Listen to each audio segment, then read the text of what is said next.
Assalamu alaikum wa rahmatullahi wa barakatuh. Welcome back, children, friends, listeners. This is Yusuf Malik on Radio Ramadan, Wolverhampton, 87.9 FM from the heart of the city. We are going live into our second week now. I hope you have been listening in. I hope you've been tuning in and following us. We've had a couple of competitions. If you don't know about them, Amina, we need to establish why you don't know about them. So we've had competitions our last show. Fantastic response from everybody. So thank you for calling in. Thank you for following the instructions. We will have another competition question today. If you heard our last show where we had our guests Zakia and Safia and Abdullah, they gave us a question at the end of the show. Doha, can you remind us what that question was? And today's question, that would be today's competition question. Which prophet is called the Khatam al-Nabiyyin?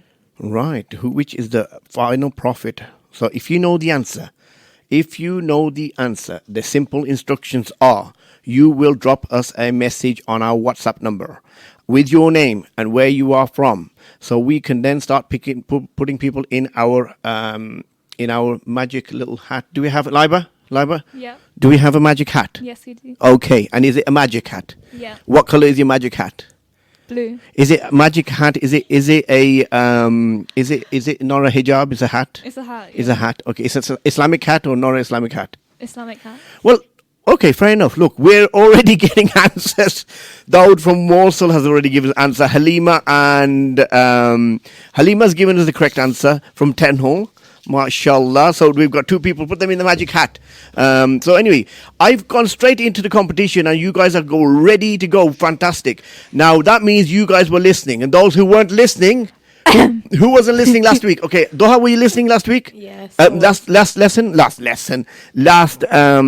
show, did you listen, Doha? Yeah, I did. Anybody else listen? Liba, did you listen? No. Oh my God.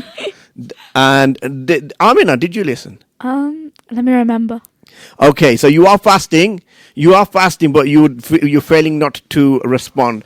Right, we have a Azhar from Wolves with a smiley face. Azhar from Wolves has got the right answer. So this is fantastic. Really, really appreciate you guys getting involved so quickly. We're going to give this prize away today, but the girls have decided to come up with another fantastic prize at the end of the show for our next show, and we will give it out the details at the end. So we want you to tune in. It's going to be a fantastic show and gift, isn't it, girls? Yeah. Right. If you don't know who we have in the studio, I'm going to go around the studio. We are all sitting separately on 4 separate mics, and they're going to introduce themselves. So over to my left-hand side. Hello, my name's Doha. Hello, Doha. Can you tell us a little bit about yourself, Doha? I am 16 and I am just helping out on the radio. Can you just stay focused into your mic, because these are the basic things that we need you to do. Do not twist around in your chair. Just focus on your mic and see what you're saying. Who we got after Doha? My name's Amina. Hello, my name is Amina. Is that your first name? My name? No. Or what? What's your first name? Amina? Not my name is. No. Okay, thank you very much. And the last person who has been lost last week and she finally found out where the studio was. Shame on her. She knows why. She should know where it is because her dad works really close by. So, who do we have on the third guest? Assalamu alaikum. My name is Liba. MashaAllah. Lima, you are too far away from the mic. Come closer, please. Am I close enough? Yes, nice and loud. Say that again. Assalamu alaikum. My name is Liba. So if you tuned in last week, you would have heard last show, you would have heard our friends Zakia and Safia, who were one of our old Sunday school students, came in and they gave us such inspiration. I was inspired. I wanted to relive my youth because I've heard what they were doing. They went to cadets. Did you know, girls? Amina, did you know that they went to do cadets? No, you didn't, because you didn't listen to the show. Doha, did you know? Yes, I did. Doha knew, right. So they did cadets, and whilst doing cadets, they did a whole lot of activities. Wow. Flying. Flying. I want to fly. Fly, yeah. Well, if you listen to the show, I mean, you would have heard what they give us instruction how you can join up with the cadets.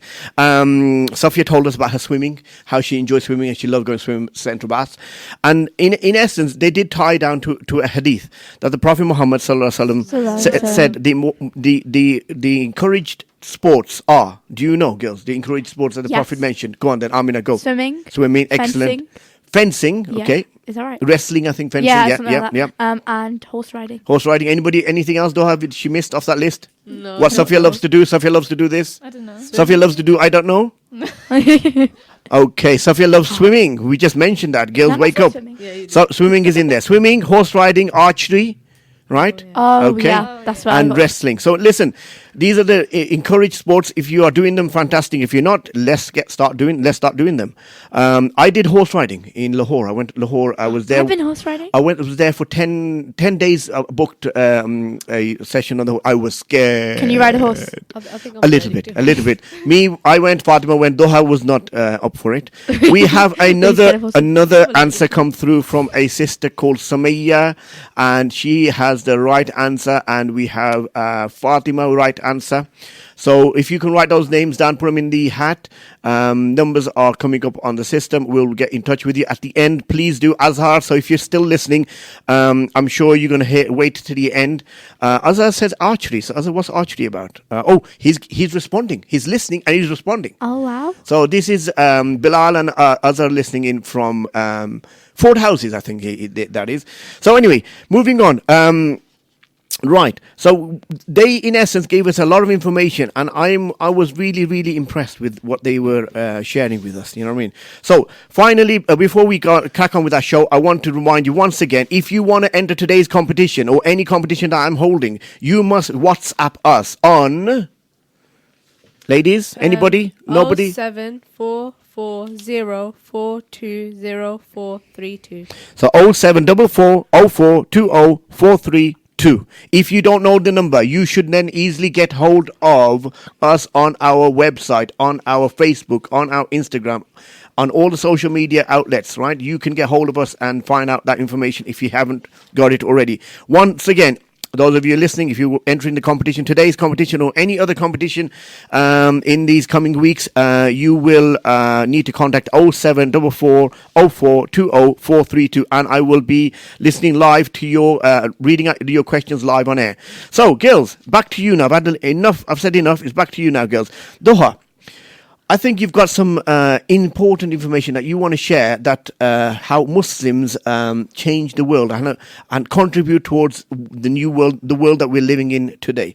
So over to you, Doha. Yeah, so today I'm going to be talking about some important Muslims that made a difference in Islam. So first we have someone who is a scholar, Ibn Sina, who actually came up with this method of quarantine. Ibn Sina? Yeah, he came up with this method of quarantine. He suspected that some diseases were spread by human-to-human contamination. To prevent human-to-human contamination, he came up with this method of isolating people for 40 days. He called this Al-Arabina, the 40.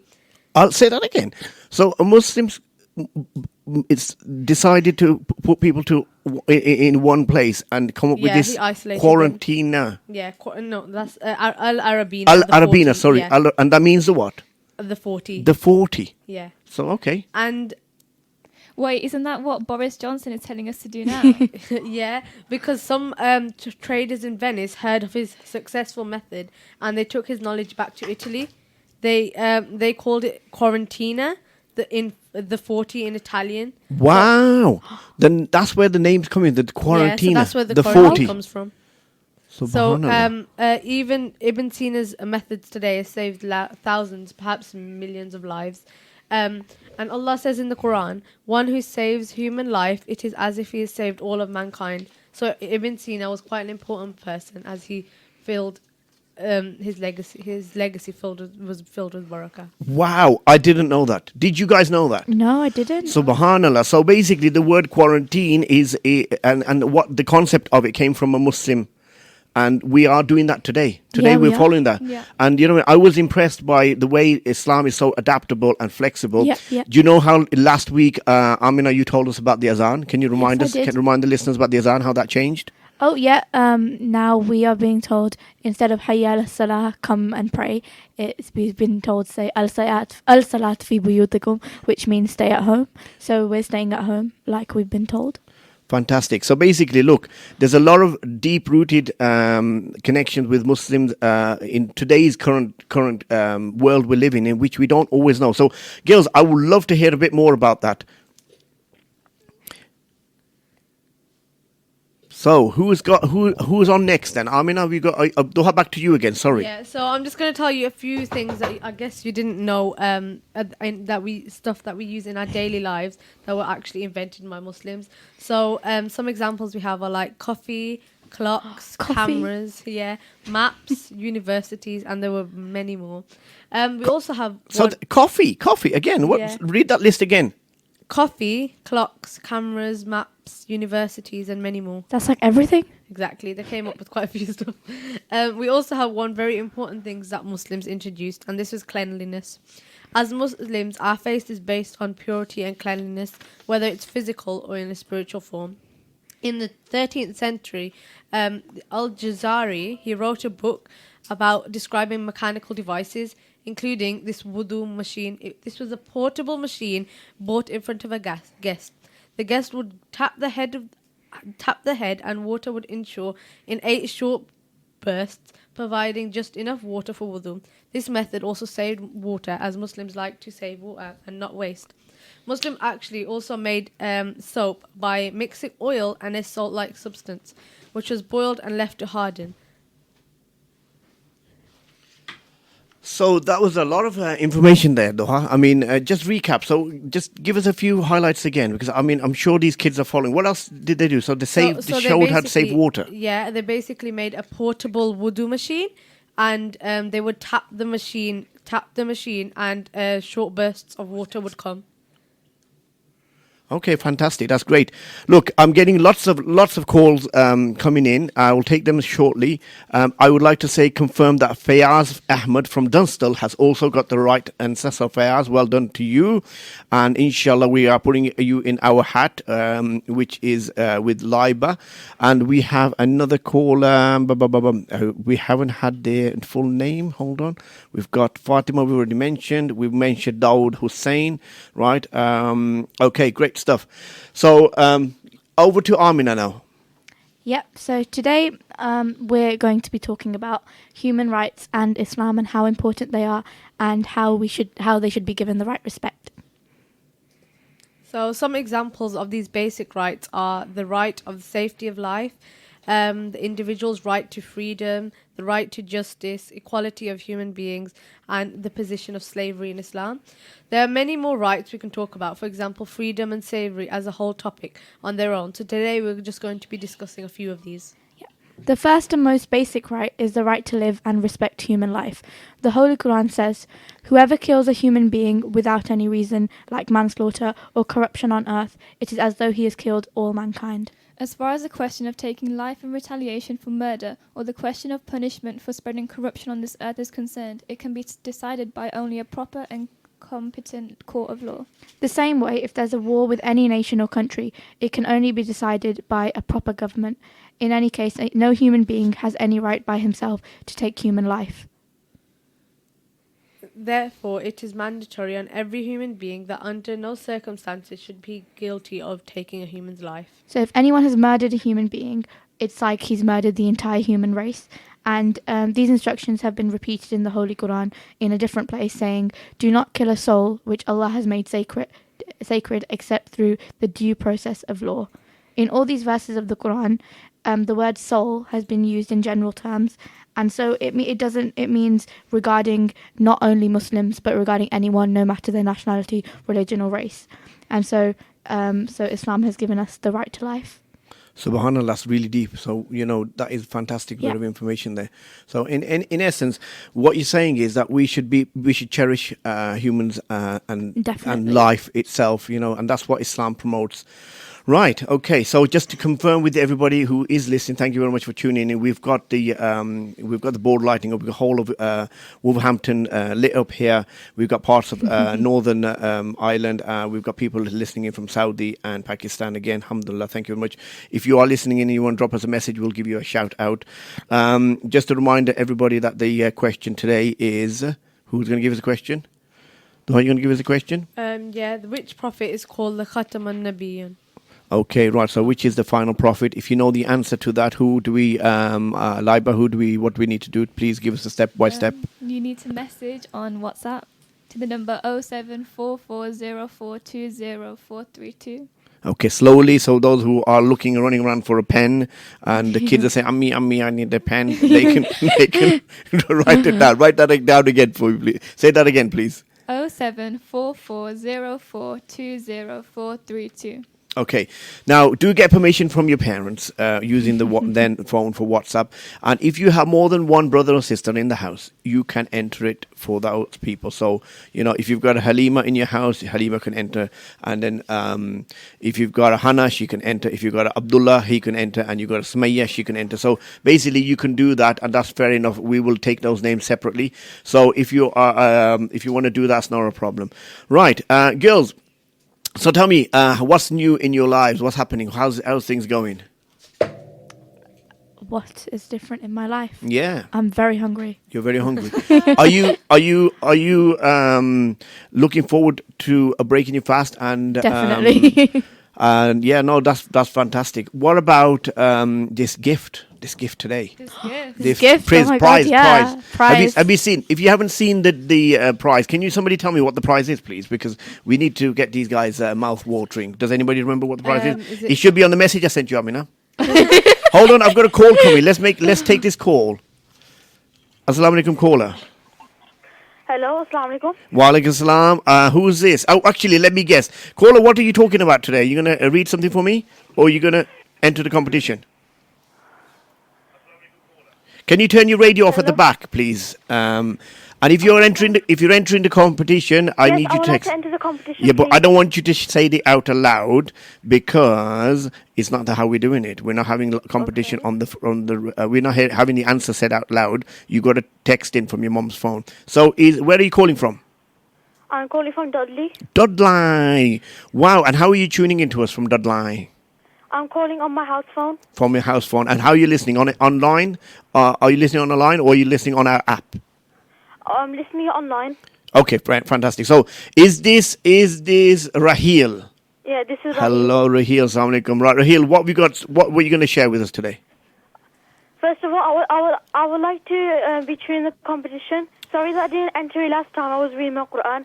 So The competition, like I said, you're not going to do on air. You will be sending me a message after you've put the phone down, right? But you got a few. If you want to say something on air, I will let you have a chance now. okay, I want to do a speech on Ramadan. Great stuff. To do a speech If you do that for me, thank you. now. Yes. Okay, so in Ramadan, the devils go away because the Prophet Muhammad sallallahu alaihi wasallam said, "Tasaffat ash-shayateen."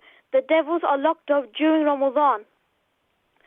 Darling, that means the evil devils, the devils that harm us, and the shaitan when he whispers to us, they are all locked away.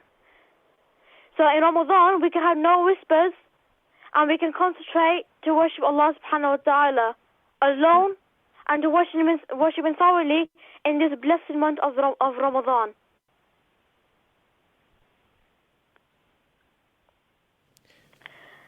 And also... Yes, we're listening, Raheel. We got a few more minutes. If you, continue, please. And also, the shaitan, before getting locked away in Ramadan, he tries to prepare allies before Ramadan comes. So, people who don't have the firm yaqeen in their hearts, people who have very less intentions and hypocritical heart in their bodies, the shaitan will use these people to bring us down and to not be firm in our worship of Allah subhanahu wa ta'ala, because the shaitan, he prepares allies before Ramadan comes, because the shaitan and all the devils know they're going to be locked away in Ramadan, so they have to prepare to make you lose. They have to prepare to make you lose. So it's best to prepare before Ramadan starts. So it's best to perform Ramadan before the actual month of Ramadan starts, because the shaitan will use people who don't have the firm yaqeen in their hearts. He will use these people to trick us and to fill our minds with and try to fill our hearts and our heads with doubts. So that's how the shaitan, he prepares allies and arrows to hit us. Okay, so Raheel, that was fantastic. Look, I really appreciate you calling in all the way from Dudley. If you want to enter the competition, what you need to do is use your mom or dad's number and basically write in your message what the answer is with your location and the answer and your name. We will put that in our hat that Sister Liba has here for us. So fantastic. We've had some messages coming from others from Wolverhampton. Abdullah Fayaz, you have got the right number. Your number ending in 150 from Dunstall. So that's Abdullah Fayaz. Right. Keep on getting in touch with us. Share this message. Let people know to call in. At the end of the show, we've got a fantastic prize for the coming week. It's a big prize, isn't it, girls? Hold on. Let me get the girls' mic back on again. Is it a big prize? It's a very big prize. Don't give it away yet, because I want to kind of keep these guys interested in it. These were just little small things. A bit of Pepe's meal. We had a small part. We just gotta get you guys warmed up a bit, right? A little dessert shop. You know what I mean? Get your mouth watering, so to speak. We're fasting. We're fasting. Right. So anyway, guys, if you are listening and we just joined us, we've got a competition. Drop us a message on our WhatsApp number and please participate 0744 0420 432, and we will have the winner announced at the end of the show, and then we will set a new competition and tell you what we're going to be giving on the following week. Right, so Amina, back to you. Sorry, we've had a call and I interrupted you. Yeah, back to our rights of life. So Islam gives us this right to life, but many past incidents go to prove that they have no respect for human life due to their race, nationality or colour, and we'll talk more about this later. Please do. We will. We wait for. I've got another answer quick come through by Alia Sheikh in Wolverhampton. I think she's in Dunstall area. Alia, thank you very much for messaging. Can't get my words out, and she's got the right answer. It is an easy one. It is easy, it is. But I want you to participate. So if you know the answer, participate. You never know, you might win the dessert which serves 4 people. So if anybody wants to share with us, there's 4 of us. There's 4 of us. We can. We'll be happy to get involved. We are getting messages from Saudi Arabia and number ending in 512. So thank you very much for your message. Keep in. Right, we have Ibrahim Yusuf, number ending in 072. Ibrahim Yusuf from Wolverhampton also got the right answer. So thank you very much. Keep in tune for the competition. We'll give your name out at the end, whoever wins. Okay, so back to our panel guests on our studio guest. So Liba's making a lot of notes. So Liba, how's the note taking coming along? Good. She is our independent responsible independent adjudicator to make sure this prize is given to the right people and it is done fairly. Is that right? Yeah. So what are you doing? Tell us exactly what you're doing, how you're doing it, so the listeners know. So I receive a WhatsApp text and then I write down your name, the last 4 digits of your number and where you're from. And then I fold it up and put it in my blue hat. Okay, she's got a blue hat. Yes, okay, fair enough. So, all right then, fantastic. Look, the competition is getting everyone involved. I've got a Hassan Sheikh from Wolverhampton. He has got the right answer. Hassan Sheikh, well done to you, Hassan Sheikh. Again, we will put your name in the hat and getting the right. Blue hat. We've got. Do you know a Aisha from Saudi Arabia? Yeah, Amina. That's my cousin. Oh, she has. She said hello and assalamu alaikum. Raheel Khan from Dudley has got the right answer as well. So if you want to make a note of that, we've got somebody just typing saying assalamu alaikum. Right. Look, but we've got a kind of we've got another call coming in actually. Let's just see if we can take that right away. My technical department is here. My technical guy is fab. I think he looks peng today. This guy looks fantastic. Would you agree? He's got a lovely jacket. I might have to take that jacket up for Eid. Oh God, I've lost a phone call. Right, guys, I'm all over the place. So we got Fiaz Wahid from Pendiford also got the right answer. So let's keep listening to the end for me, please, right? Because I know this is a really, really tantalizing prize. I want to enter it, but I can't do 2 things. Can I? It's unfair. Sad. I know you wanted to enter it as well. I think I'm going to look forward I to think one. we should all just go for a treat. We should go for a treat. So we have a Hazik Farouk from Tettenhall. Hazik Farouk, the young chappie, and he's got the right answer, mashallah. Hazik's quite intelligent for a young chappie, isn't he? So fair enough. 3 years old? I don't know. What was he saying? Liba, how old was he? How's his child? Is it a child? Is he young? He doesn't like the jokes. He doesn't like the jokes. Okay. He's a lovely young man. He's a lovely young man. I don't know if we were talking about somebody else here. Right, yo. So, thank you very much. Look, we are going to kind of just remind you before we go to our first ad that the competition is going to be running. If you want to get in touch with us, do get into our WhatsApp number. What's the number, please? It is 07440420432. Right, so again, 0744042042. And anybody, if you want to participate more than once, you may do. We have somebody called Maruf who hasn't given the answer but wants to know about their twins. You've got to give us a written response on our WhatsApp.